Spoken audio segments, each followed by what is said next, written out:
Alright, making progress. Got a lot of the brackets on, got the power steering pump on.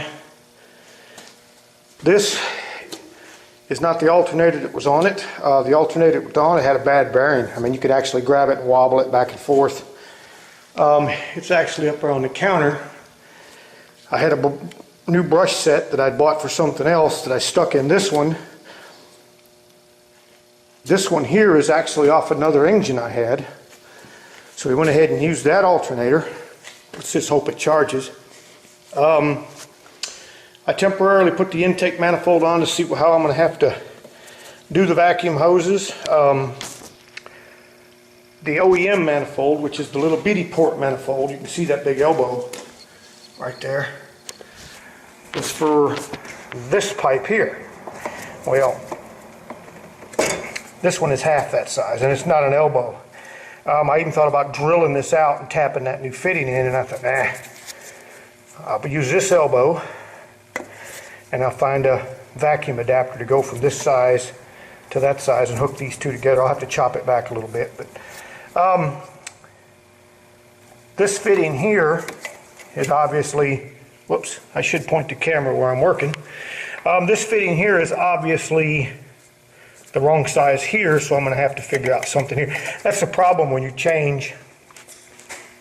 This is 2001 up. It's 98, 99 AEB intake on an AEB head.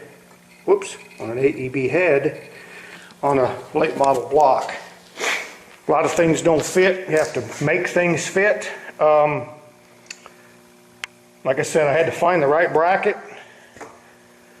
But I got pretty much 90% of this side done, with the exception of the vacuum situation. I had to buy a new elbow for the emissions, and also that elbow down there. That thing was like 40 bucks. Got my box of O-rings and seals. I got the new water neck on the back. Look at all the room this thing has without an EGR valve. The EGR valve is as big as a soda can. Sits right here. It has a pipe that runs down this side of the motor. Well, that's all gone. The bolt holes are still there, but there's no hole in the head for it. I have a lower cover. I do not have a top cover, Chris. If you could hunt around for a 2001 on up top cover. It goes on when the car's all together. It comes off with the car all together. It's no big deal. But we need to hunt one up somewhere. If this feels pretty good here, I shouldn't need that. I have a relatively new cooling fan I'm going to stick on it.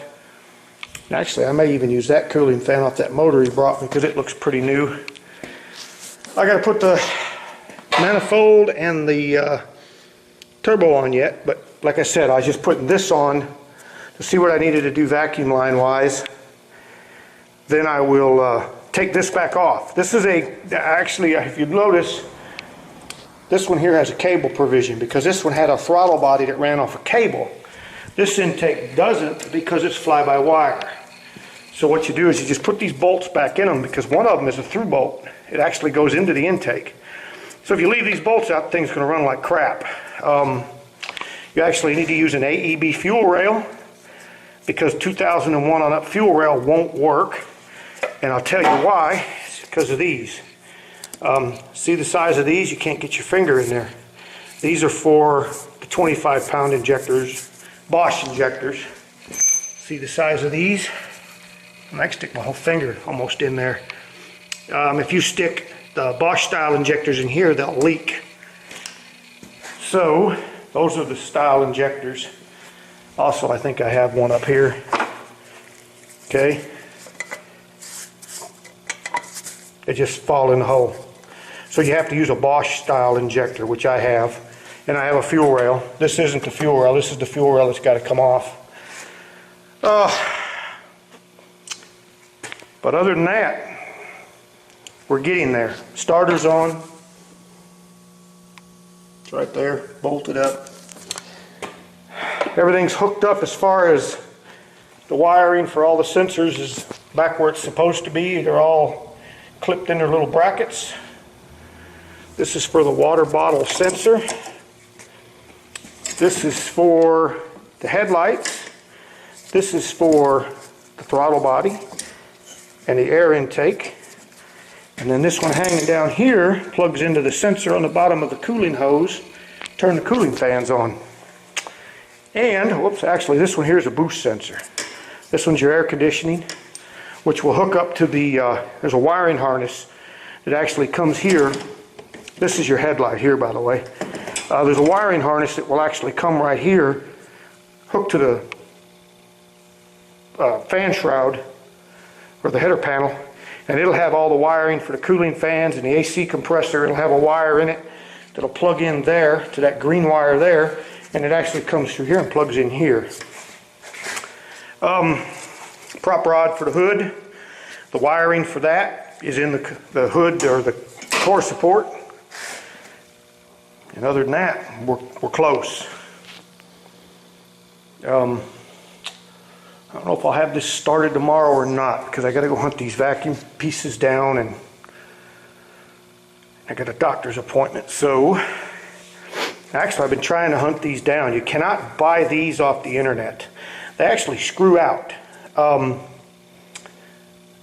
on. Okay. These are supposed to be pliable plastic. I'm not going to take these out because I do not have any more if I break one of these, because that's what's going to happen, is it's going to bust screwing it out. Because what will happen is once this rubber clears this aluminum, it's just going to crumble. These are AEB only for this style, black ones. The tan ones are actually a totally different size because they're bigger. So I was going to go to Volkswagen today. I was down in Birmingham, but I had other issues that I had to deal with, and but nowhere online. I mean, I've looked for 2 weeks now because I really wanted to replace these things because they're hard. You can hear them. They're really brittle. They're supposed to be kind of pliable and soft, and they'll actually cause a vacuum leak and cause it to run rough. I had a lot of issues with my green one there for a while. Could not get it to run right. And I actually had 3 spare sensors. All 3 sensors made it run the same, so I assumed it wasn't my sensor. And you know, that's the problem, is if your gut and your experience tells you it's a certain thing, don't go by what the parts you have. Because just because you have extra parts, just because you have a new part, does not mean they are good. And sure enough, I just got pissed and I took it to somebody and said, plug this thing in and tell me what's wrong with it. He didn't even plug it in. He started it up and it was sitting there loping like it had a big cam in it. And he said, the sensor's bad. And I'm like, well, crap. I said, order me one. Because I needed it. You know, this thing was running so bad. And it ended up costing me $230. I could have got one off the internet and waited a week and got one for half of that, but I had to have it. So I just paid him to get it, and he sold it to me at cost. Didn't charge me any labor to plug it in with his $15,000 computer. It's wireless, by the way. He just plugs a module up under the dash, and he can walk around with this 7-inch computer screen, touch screen, and sit there and clear codes and sit under the hood and play with it. But he never even really had to use it much. He just plugged it in and cleared my codes. But sure enough, the mass airflow sensor was bad, even though I had extras. And I didn't try the one off of this car because this one's a stick shift and it was probably going to be calibrated differently anyways. So other than that, we're moving along slowly. But we've made a lot of progress here in the last couple of days. I've just been having issues I've been having to deal with. So anyways, that's about all for today. 3-minute video. So we've got a new gasket for the throttle body. It's going to go on there and it'll be fly-by-wire. That's what this plug here is. That plugs into the throttle body, and this is the air temperature sensor, which is right there. And we may pull the air sensor out of his intake. Well, we don't know. This thing's been sitting for so long, blown up. We don't know what the hell's going to work, what's not going to work. That's the bad thing about a car that's been sitting that you can't hear run.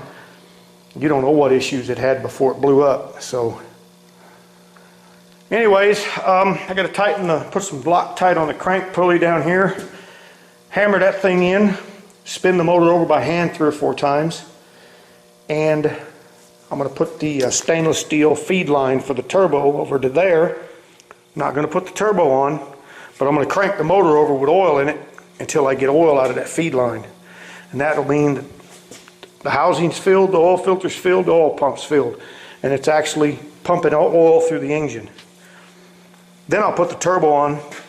I'll pre-lube the turbo with some assembly lube, spin it by hand, and then squeeze it in there until it drips out the bottom. That way we know it's got oil in it when we fire it up.